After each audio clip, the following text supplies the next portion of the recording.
Welcome to Screw the Commute, the entrepreneurial podcast dedicated to getting you out of the car and into the money.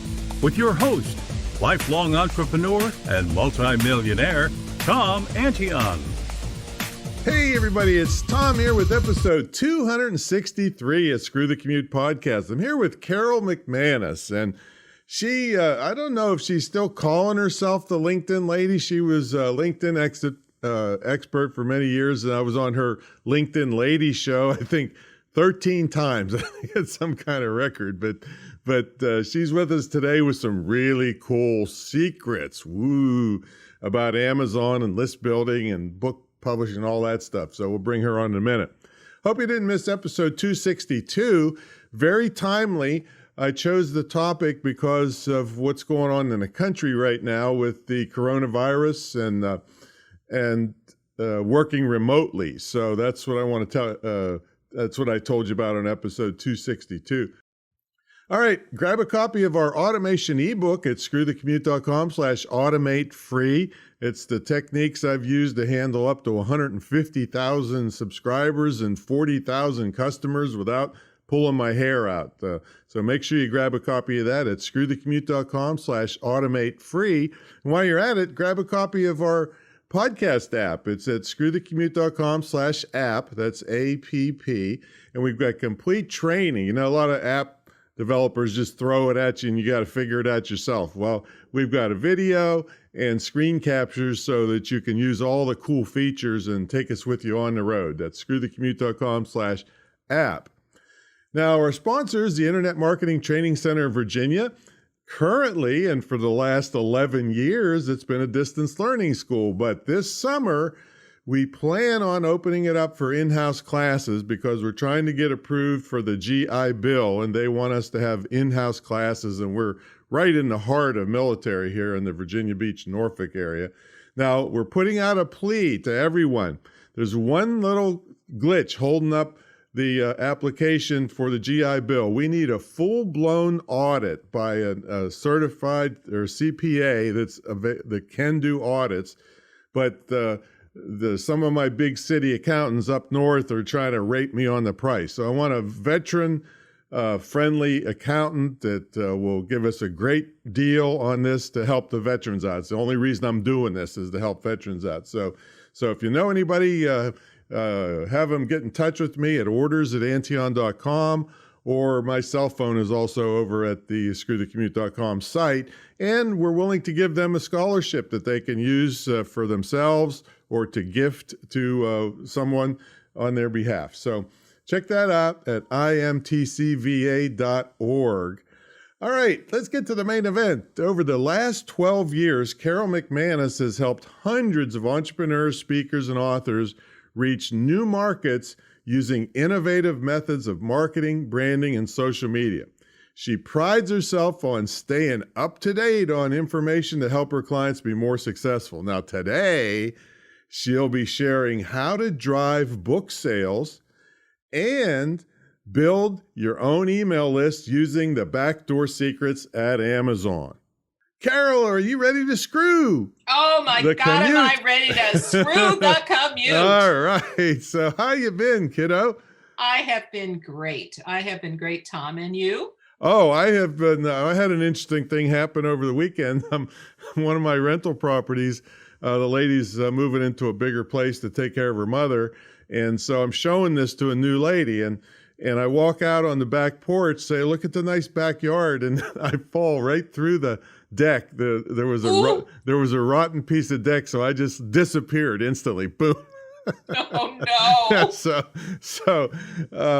So guess what? She still rented it anyway. I don't know if she just felt sorry for me or what. So I've actually got hurt worse rebuilding it all day Sunday than I did falling through. But so that gravity will get you, you know.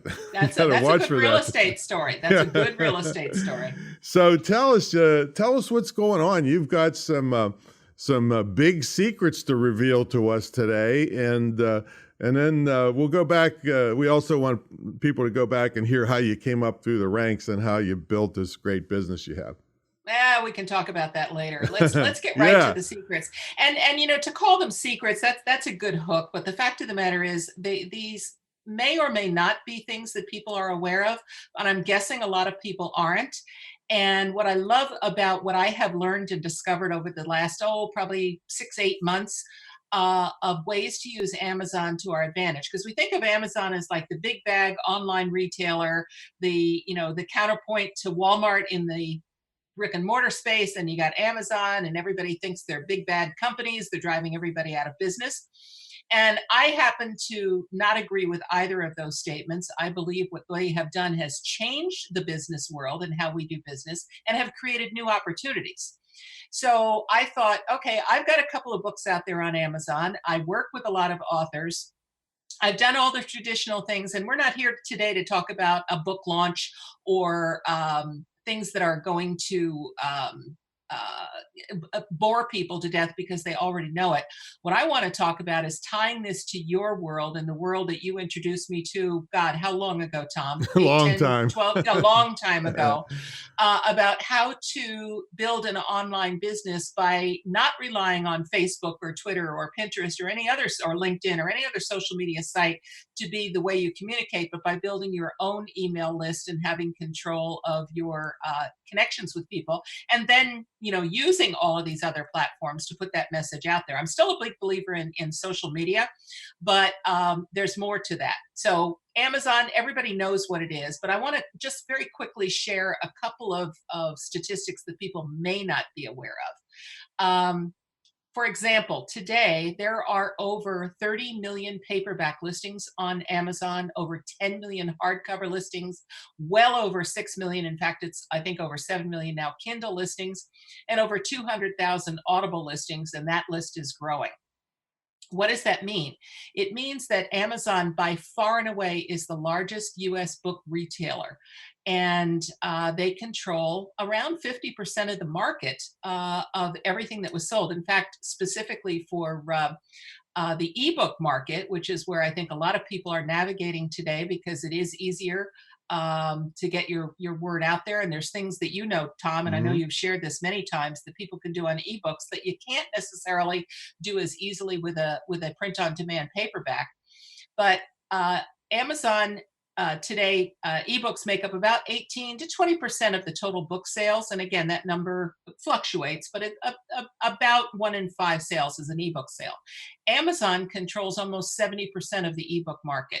So if you master that alone, you're going to be ahead of the average bear as far as marketing is concerned.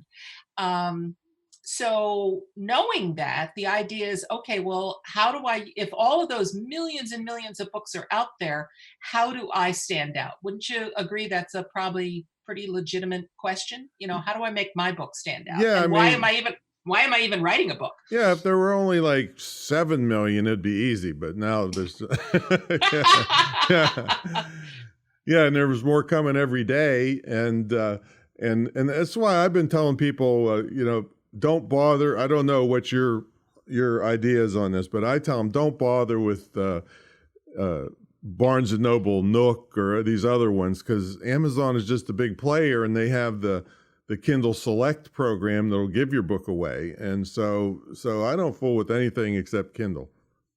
Good for you. And I do agree with that. I didn't a year ago. A year ago, I was saying, hey, leverage all of your options, because there are still loyal Barnes and Noble people that will go to barnesandnoble.com, and there are Nook users. But the fact of the matter is all of us have limited resources, and even more importantly, limited time.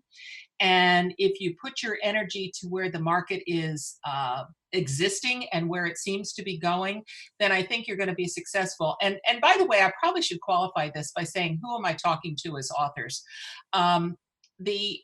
You and I tend to probably position most of our energies with people that are in the nonfiction business book space. Mm-hmm. They're using books as, I call it, a glorified business card.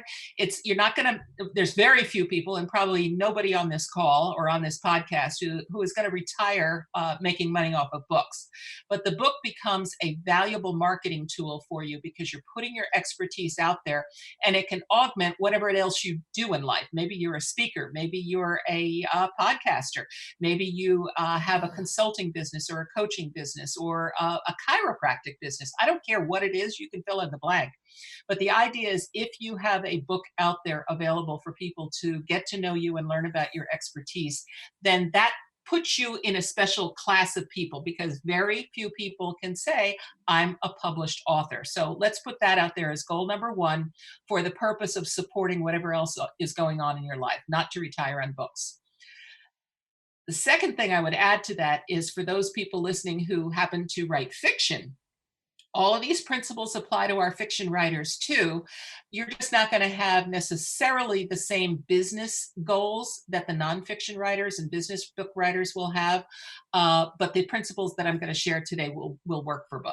Fair enough? Yeah, and the big thing to me that when you're in this business realm that makes Amazon the one to go to and not waste your time on the other ones is the Kindle Select program, where they will give the book away. I mean, I think that more than makes up for anything you would lose on the other ones. And people say, well, why give the book away? How are you going to make money that way? Well, if you distribute, like they distributed 2,500 copies of my shopping cart book for free in 5 days, where it take me a year to give away that many. And people started buying shopping carts all of a sudden. See, so the book should always lead to something much bigger. Absolutely. I'm so glad you said that. And as soon as the authors listening to this can wrap their head around that you've got to let go of the idea that you're going to make money, maybe any money on the book. In fact, you know what? I'd even go so far as to say you may lose a few dollars on the book, because you're going to have the investment of copywriting, hopefully, and layout and cover design and some of those other things. Yes, you can pretty much do it all through Kindle. I tend to lean toward using outside professionals to make sure it really looks good, or you hire somebody to help you with that. But putting that aside, if you look at the book as your tool to achieve your bigger goals in life, which is exactly what you just said, Tom, then we're on the same page, and now we have something really exciting to talk about.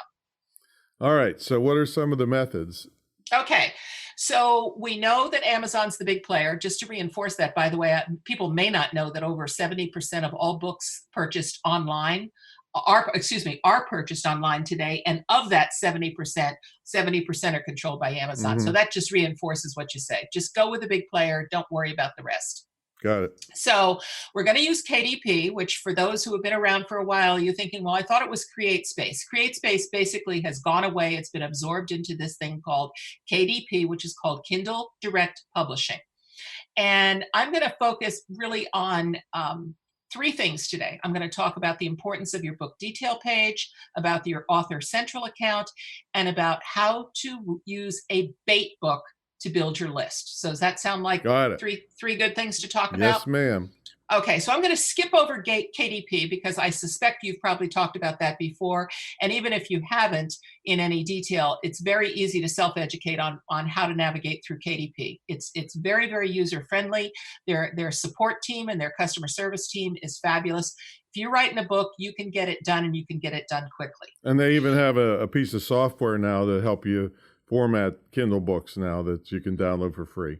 Exactly. So the world has changed so much to help authors get their word out there.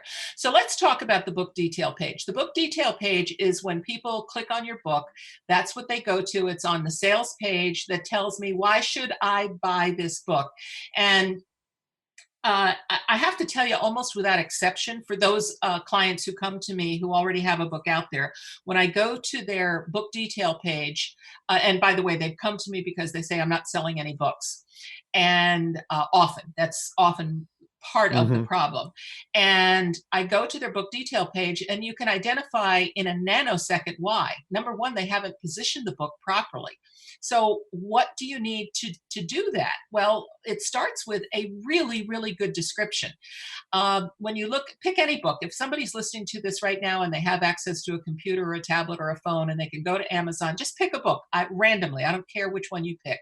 Look at how the title, the author, the photograph, and most importantly, the description that appears behind those little buy boxes where it says Kindle or paperback or hardback or whatever your particular audio, whatever your options are. What does that paragraph say? And is it your sales pitch? Think about when somebody reads that, there's two things that they're going to make a decision on first before they even get to reviews. One is the picture of the book, which is vitally important. You have to have something, you have a little thumbnail. There isn't a lot to look at, especially with so many people using mobile devices. So make sure you put the effort into getting a book cover that's going to stand out in the sea of images that people are looking at. Yeah, and no white backgrounds on that, because it has to be something that looks like a box, because the white background will just have your text slopped on the white background of Amazon, and it'll look really bad. And it looks really bad. You're absolutely right. And I would go the opposite end of that also. I would say try to stay away from all black backgrounds or black and white, because again, it looks dark and imposing, and the color is what pops, and that's a whole different conversation. So let's assume you've got a good book cover. You've got a title that's going to grab people. It came up somewhere in a search, or somebody told them about your book. Doesn't matter how they got there. The next thing they're going to read is that little 4.5 line description of what your book is about. And you can call it an elevator pitch, you can call it a log line, you can call it your pitch statement that you would give to an agent or an editor. The bottom line is, what's the hook? Are people going to read that and say, oh my God, I need to know more. I want to know more about this book. I want to know what people think about this book. This book is most importantly speaking to me. So with that in mind, as you look at the description you're looking at, or looking at your own description, the question is it compelling? Does it speak to a specific target audience? And is there enough of a hook that's going to pique the interest of people to say, I think I want to know more. I want to investigate this because this book might be exactly what I'm looking for. So that makes sense? All right. So we're looking at the one before they would open up the full description. No, we're on the page where you've gone to a book page. Okay. Yeah. But the first part of it needs to be a great hook. Yeah, it needs to be a really, really good hook, because people, that's what they will gravitate to first. Now, interestingly enough, assuming that you've done that, the next place where their eye is going to go is right up to below your name. There's 5 little stars there, and you hope that they're all gold. Or at least 4 of them are gold, because if they aren't filled in as gold because you've gotten good solid reviews, then the next problem you're going to have is you lack social proof. And in the world of the internet, I don't care what you're buying or where you're going, we are all influenced by what other people are saying about the product that you're thinking of buying. And I don't care whether it's a toaster, a Mercedes, or a book. People want to know what other people think.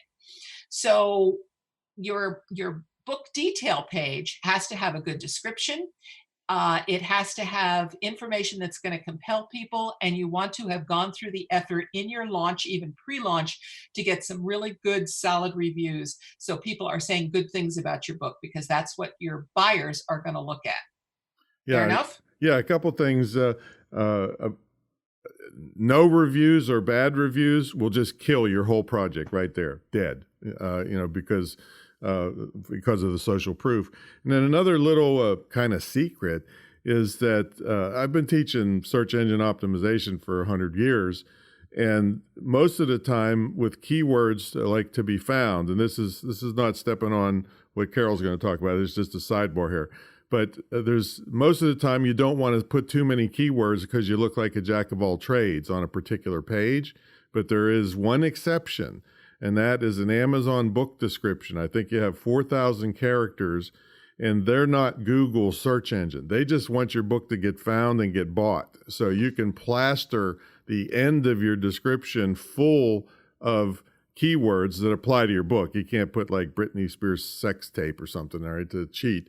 But you can plaster a bunch of keywords way at the bottom of your description. Don't care if anybody reads them, but it helps your book be found. There you go. Absolutely. Absolutely. And you slid something else in there that I want to go back and reinforce to people. Okay. Amazon wants you to be successful. They want your book to sell. They want to help you. So their algorithms are off the charts sophisticated in terms of when people are looking for keywords, they're going to help them find you, because everybody wins. So it isn't like they're working at cross purposes with you, that sometimes it feels like it happens on certain sites. Amazon is in your camp, and but you have to take advantage of what they put in front of you. So just to wrap up this comment about book detail, your book sales will hinge on your book detail page. Advertising can help, because we're going to talk just a little bit about advertising, but it's the book detail page that's going to convince readers to buy. If it's effective, it'll increase sales. If it's boring, it'll kill sales. Simple as that. I mean, it's, sales and marketing 101. If you have a boring message, people are going to say, next. Beautiful. Okay, so the elements, just real quickly, of a solid, really successful book detail page are a compelling hook, a good book description, endorsements, and endorsements and reviews are not exactly the same thing. You really want both, but we'll just say customer reviews plus endorsements of the book, a good bio for yourself.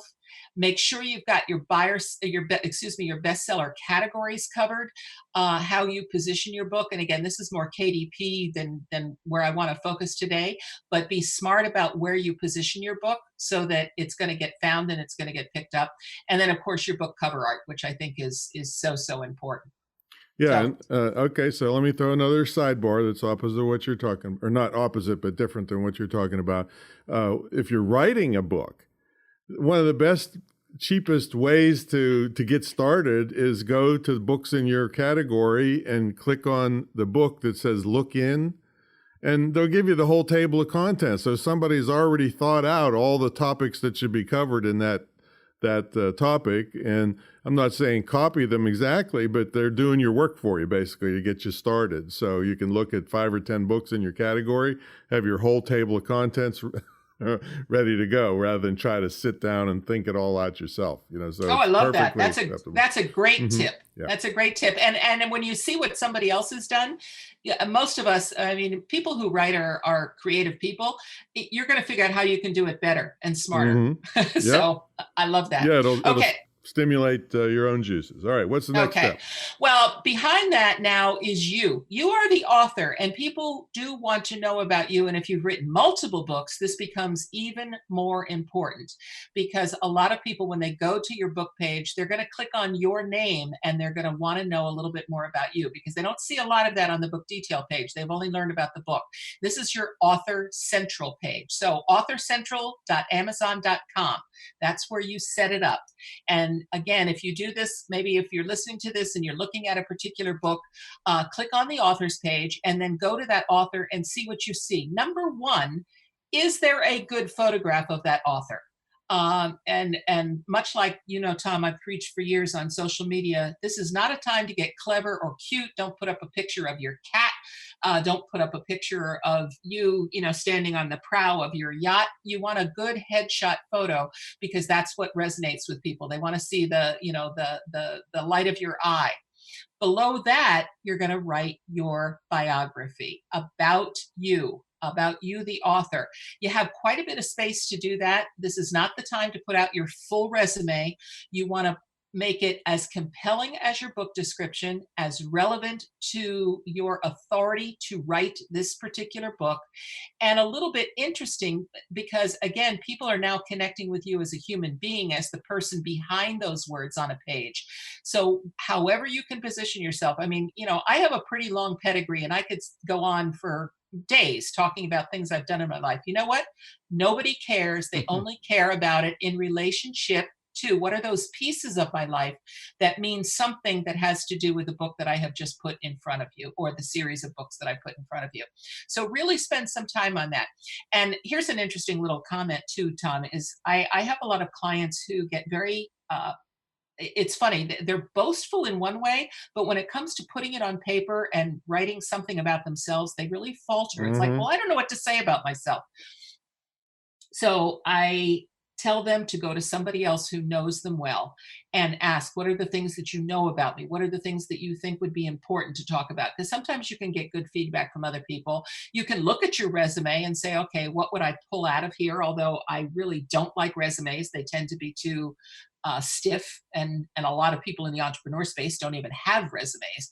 But you can, the beautiful thing about the way you do it on Amazon is it can be a really narrative conversation with your reader. It can be a very intimate way to position yourself, just as you would if you were meeting somebody for a cup of coffee at Starbucks and saying, well, Tom, tell me a little bit about yourself and what you've done. And you always have an engaging way of introducing yourself.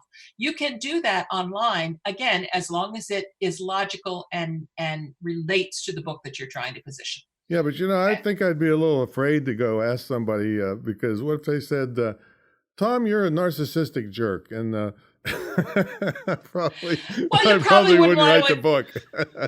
You probably wouldn't want to put that in the people. Okay. This is people you know, love, and trust. Yeah. How would you? That's what I'm talking about.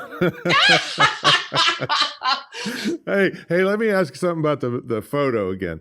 Now, sure. You said don't stand on the bow of your yacht. But what if, are there exceptions to this? Like, would you still do a headshot if you were the yachting expert? No, might you do not. One? Okay. Probably not. That's a fair question. Okay. Again, it's the relevancy thing. Right. But I would be careful that it's not, so like you're this little pencil off in the distance, and most of what they're seeing. The person. Yeah, you have to see the person because you're positioning yourself as an author.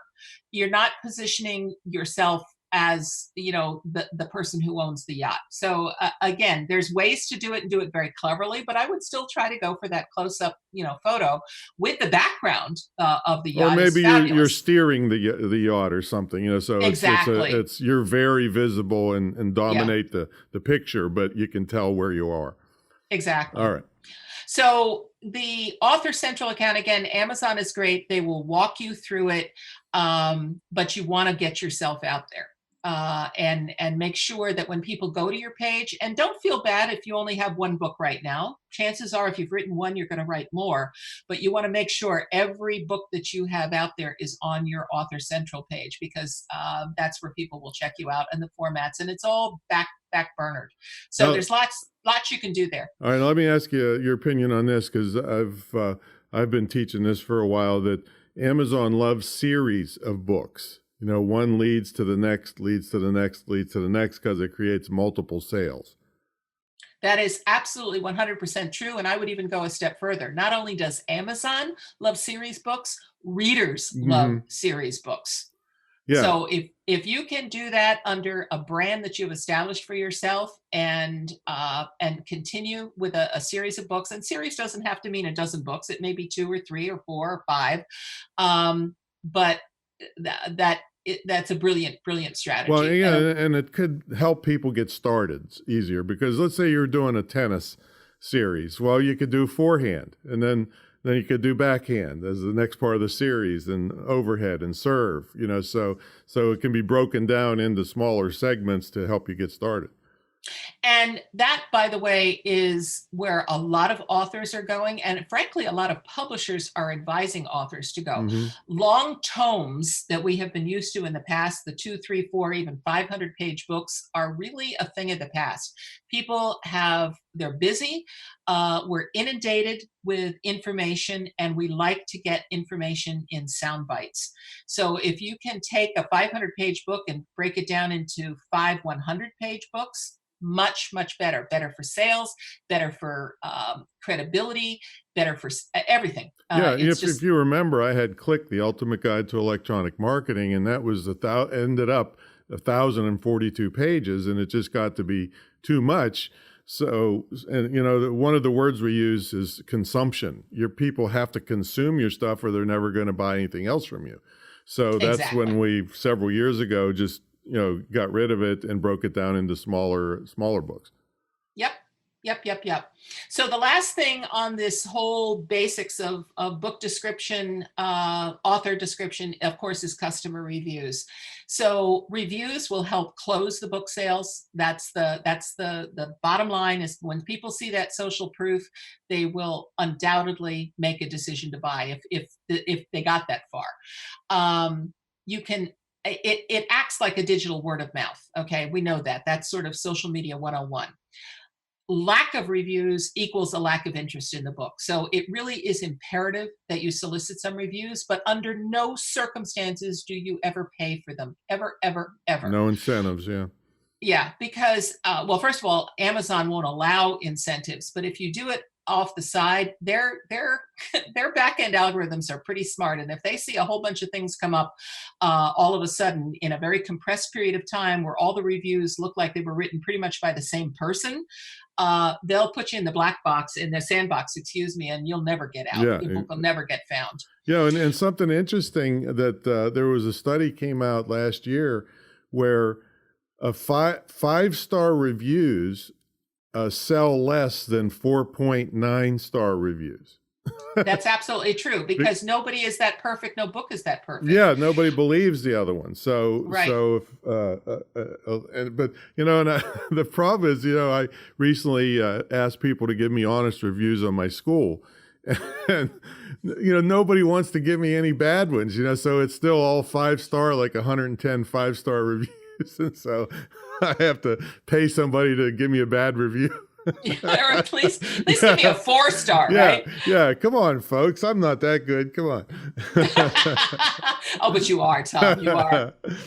Okay, so how do you get reviews? Let's go to the absolute most obvious answer. All you have to do is ask people.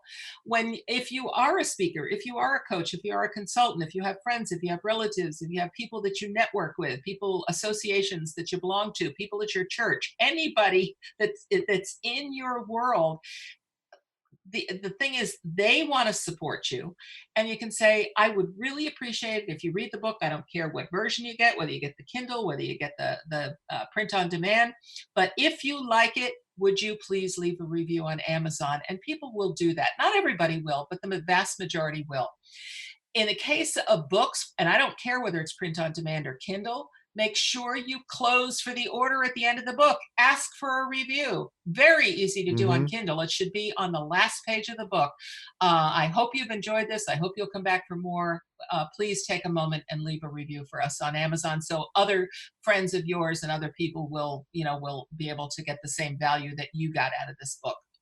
Now, I think this is allowed.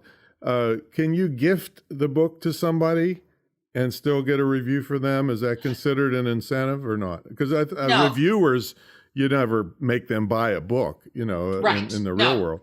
You can gift the book, but the problem is, and it won't say verified purchase. It won't say, exactly. Yeah. It won't say verified purchaser, which isn't the end of the world. Not everybody is looking for all verified purchasers, because they realize, you and I go out there and speak, we're in front of people, you give books away, and people go on Amazon and leave a review. It's not going to be a verified purchaser.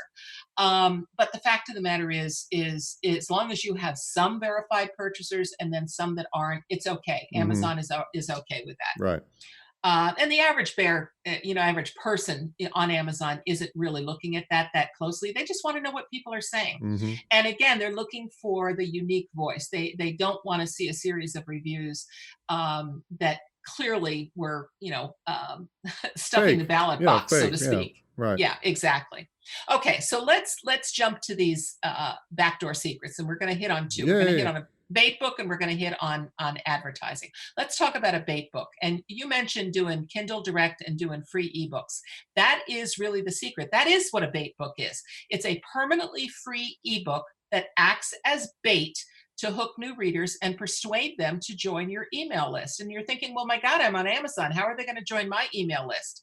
Well, guess what? What we're going to talk about is free, it's ethical, and it identifies readers who like your content. And by the way, these free ebooks don't have to be long. They can be very concise, as long as the value is so great that people are going to go, oh my God, not only is this good, but I want more from this person. So what is the benefits of a bait book? It drives more traffic to you for free. There's no cost to create it. It can run by itself indefinitely, and it works for both fiction and nonfiction. It also works whether you're traditionally published or self-published. How much easier can that be? Great. Okay, so on the bait book, it's up there on Kindle for $0, and people are going to click on it. They're going to get the Kindle version. And here's where you have to put some effort in your Kindle book. All of the magic of this is not on Amazon. The magic on Amazon is simply putting it up there and making it free. That's the easy part. Where you have to control your audience is in the Kindle book itself. So you're going to have a free gift for authors. What if I could, or what if you could know your book will be a success before you launch it? This is one person that I know that has done this very successfully. And what you do in the end of the ebook, and you can do it in the print on demand, but again, this is really for ebook, for the free book, is you're going to have a page in that book that says, it's sort of like the old infomercials on TV. But wait, there's more. Mm-hmm. So I just gave you this great free content, but you want more. And because you've hung with me, you're going to get more. All you need to do is click here. And when they click on that last page, it's going to take them directly to your website. And when they get to your website, and now, Tom, I'm in your territory of everything that you teach people, is they're going to come to a landing page that repeats basically that message. What if you could, your book will be success before you launch it. You're going to give them another free book, by the way. The one that I'm using as an example here is the Ultimate Book Marketing Plan Template for Authors. And when they click on that, it's going to take them to a box where they have to surrender an email address in order to get their free copy. Does this sound like anything you may have taught people over time? It could be, and I'm going to add another little twist to it. So not only would I put it at the end of the book, I would still put it up at the beginning of the book. See, in Kindle books, you can, when your reader, you can say, go to beginning. And the author gets to pick where the beginning of the book is. And so it lands on a freebie, lead magnet, whatever you want to call it, ethical bribe. But what's the beauty of that is it shows up when the people do the look-in function. So they can get a freebie without even buying your book and come over to opt in. So I love that. I have it both at the beginning and the end. And the other thing that I love about what you're suggesting is we can't assume that everybody's going to get to the end of the book. Exactly. Yeah, right. Because they may not. I mean, that's unfortunately the reality of life. Even if they love it, they may not get to the end. So that's a bait book. I encourage everybody to do it. Some have done it just by taking a chapter out of the book, the full book. And the chapter is the bait. It drives people to the website, you capture an email address, and then they get a free download for the entire book. Again, it's really important to hear the word free here. You're not charging anybody for anything yet. Okay, that all comes later. You have to be willing to put yourself out there and give some things away. And I know, Tom, you've been preaching this for years. Be generous with your content, and then people will have so much trust in you that when you do offer things for a fee, whether it's another series of books, whether it's a full-blown course, whether it's a speaking engagement, I don't care what it is, you fill in the blank. Then they are more than willing to pay for it because they know you're the real deal and that you're going to give them something that's worthwhile. My butt camp reminds me of a story. This real highfalutin lady was in the crowd. She was PhD like 10 times over. And I'm trying to get this point across that you give away freebies and they get to know you, and just what you were just saying. And the lady's like, is real snooty, like, hey, listen, where I spent a fortune on my PhDs, I'm not giving anything away. And I'm starting to she's kind of the whole day like this, and I'm starting to get frustrated. And I finally blurted out, ma'am, you just got to learn how to put out. And as she was leaving, she got up and left. But, Well, you know but what? that's the truth. You got to learn how to put out. It's give You before do. you get, you know? You do. Yeah. And you know what? You and I are both living proof of the more you give, the more you do get back in spades. It's the law of life. So let's go to the second secret, which is advertising. Now, here you are going to have to spend a little bit of money, But it but is a little emphasis bit. it is emphasis on a little bit. Yeah. Exactly. Is it really worth the investment? And the answer is there are 6 benefits to doing some advertising on Amazon. Number 1, market share. Number 1, reach buyers that would never otherwise find you in the sea of those millions of books. The discovery of you as a new author, the discovery of your book. It's absolutely a fair way to position your book. It's affordable and it's really easy to do. So who can buy Amazon ads? And this is where if there's a hiccup at all, it's for those of you who are represented by publishing houses. They obviously must have an Amazon account, which I'm sure they do, but you as the author cannot place the ad. The publishing house who put the book on Amazon has to do it for you. So for example, if you hired Ingram Sparks to do your book and be your fulfillment, they have to be able to do this for you, which they will, by the way. But you don't. But for the self-published people, which many of our listeners, your listeners are, this you can do yourself. So if you self-publish using KDP, and if you have control over your publishing house, you can do what I'm about to suggest. So real quickly, there's 2 types of ads: sponsored ads and lock screen ads. Lock screen has more to do with shopping interest in Kindle e-readers and Fire tablets and those things. Principally, it works the same way. I don't want to get down in the weeds of how it works. I want to talk more about the philosophy of how it works. So I'm going to focus on sponsored ads, sponsored product ads. They are pay-per-click ads that promote individual books. Now, if you've been listening to Tom, you know what pay-per-click means. It means you only pay for the ad if somebody actually clicks on it. So this is not an endless budget that is guaranteed to be spent. Somebody has to actually click on it. Where do they appear? Ads appear on product detail pages. Remember, we talked about your product detail page across the desktop and mobile devices. So again, if you go back and look at a product detail page and you've already picked a book, there's going to be other suggestions that Amazon put out there. Say, well, if you want Tom's book or Carol's book, maybe you want Joe Blow's book. And if you look closely at it, it may say this is a sponsored ad page. Somebody paid to have that there to put it in front of you. So that's the where you can position yourself. So let's say you're writing let's talk to the fiction audience. Let's say you just finished a thriller and you're really excited about it. You've gotten great feedback. You've done everything right. You've got it up on.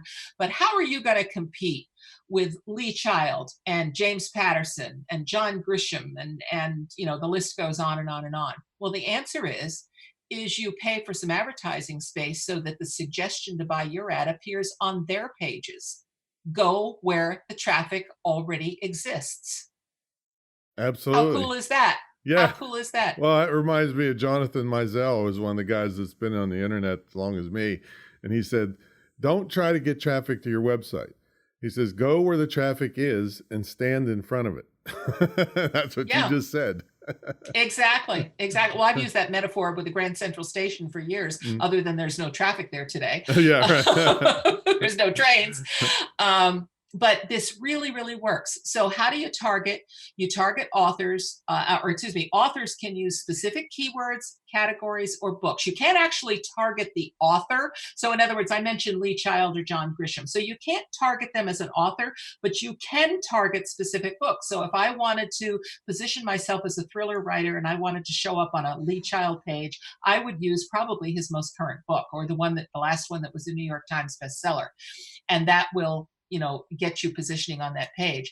So again, when you start paying attention to this, because I experimented with this and I looked at some of them. And so I tried, okay, I like Janet Ivanovich. So I searched for Janet Ivanovich, and before I actually searched for her as an author in Amazon, and the page that it took me to, yes, it brought up a Janet Ivanovich book, but it was the third one on the list. The first 2 were sponsored ads for an author I had never heard of. Mm-hmm. That's how it works. That's how it works.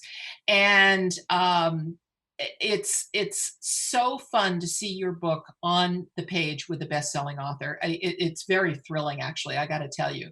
Now, in the nonfiction space, One could argue this is easier because it's not so much about personal notoriety as it is subject and keywords. In the fiction space, it's often about the author's recognition. So you really have to think about where is the best place to position my book. And you said something earlier about, not using keywords. What did you use? The Britney Spears sex tapes or something? Yeah. Same thing here. If you're trying to sell a new cookbook or a book on quilting, don't put it on a Lee Child page just because you happen to like Lee Child. Okay. First of all, Amazon probably wouldn't even let it appear anyway, but don't trick people or try to do stupid things. This is a logical sequence of where do I want my book aligned with people who are reading other books, other known authors, and where are they at least I'm going to have a shot at looking at it. And now we go back to the pay-per-click part of it. They look at yours and go, oh, well, that looks kind of interesting. Oh, let's go back to where we started. You've got to have a good book description. You've got to have a good author central page. And if you have those things and you look legitimate, like you know what you're doing, you have a compelling cover design, and you've got some good reviews and maybe even some good endorsements that went with the book. Now, they may not know you yet because you're not John Patterson yet.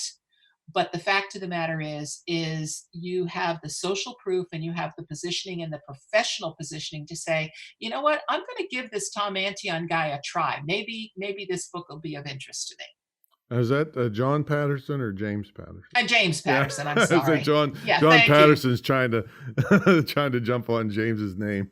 Yeah, well, James, whatever. He annoys me because he doesn't write any of his own stuff anymore.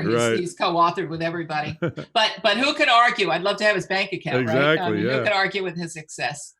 So just real quickly, because I mentioned, I don't want to confuse people, there is a slight difference between sponsored product ads and lock screen ads. So let me just give you a couple of bullet points here. Sponsored product ads appear on search results and product pages. They work both for ebooks and paperbacks. The ads start as little as $1 a day, folks. That's a $30 a month budget if that's all you want to spend to try this. And it works for both fiction and nonfiction. Lock screen ads are a little bit different. They appear on the home screen or Kindle devices.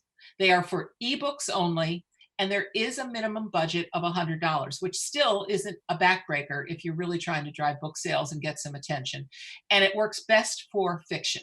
That's $100 what? I mean, over what period? Minimum budget for, usually I think it's for a 30-day period. Okay, all right. Okay. So let me stop talking for a minute and ask you if you have any questions or anything you want to add. I have been adding along the way. It's it's just such a powerful medium to have Amazon behind you doing all this stuff on your behalf. And like you said, they're on your side. They want you to sell. They want you to keep coming out with more content, and they're just driving Nook and Apple eBooks and all this stuff just into oblivion. So these tips are what makes it happen. All right, we got to take a brief sponsor message, then we'll come back with Carol to finish it up with you with these super great tips that she's given us on Kindle writing.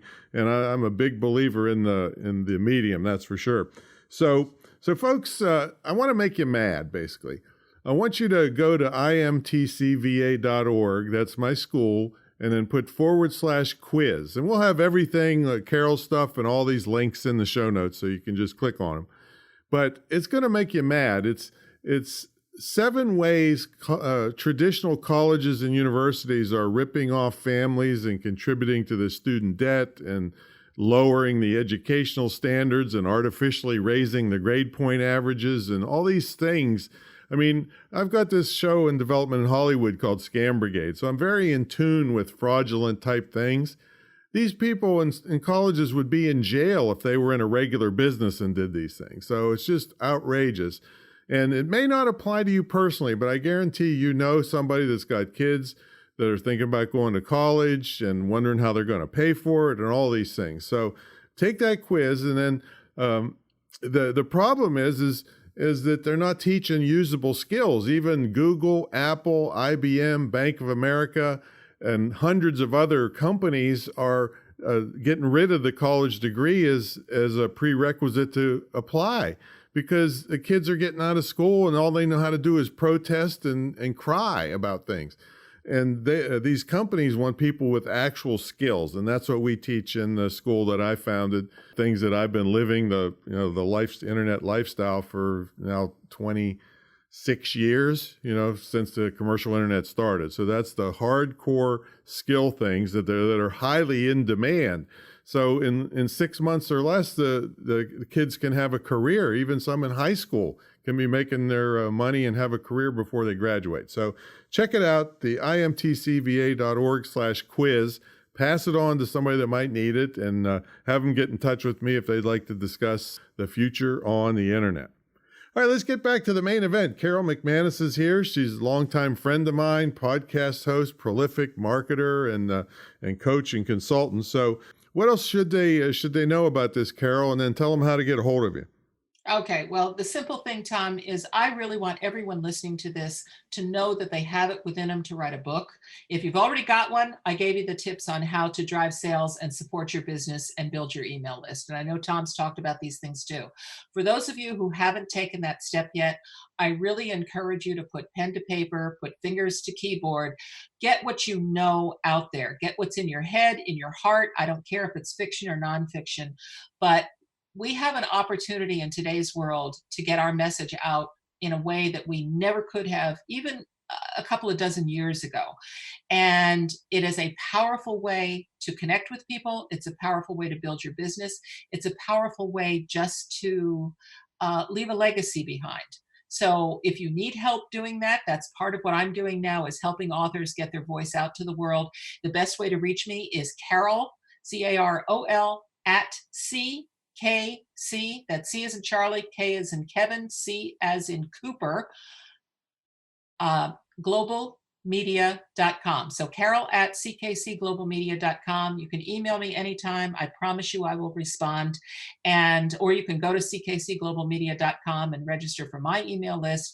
I would love to talk to you and help you in any way I can. And Tom, I can't thank you enough for having me on again. It's always a pleasure, my friend. Well, I still owe you like 12 more times. That's okay. You had me on your show.